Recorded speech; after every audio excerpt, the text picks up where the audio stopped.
শুধু দর্শক, আজ আমি আপনাদের দেখাবো যে তরমুজ পাকা চেনার উপায় কী। দর্শক, আমরা প্রতিনিয়তই বাজার থেকে তরমুজ কেনার সময় তরমুজ বিক্রেতার কাছ থেকে হেনস্থার শিকার হই।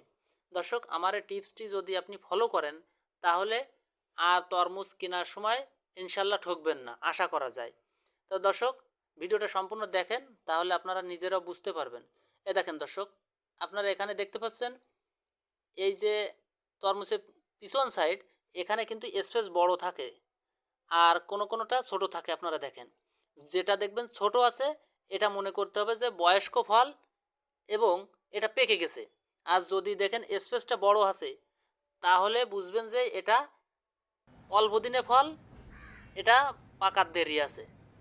এই সাধারণ এতটুকু টিপস আপনারা ফলো করবেন, ইনশাল্লাহ আশা করা যায় আর ঠকবেন না।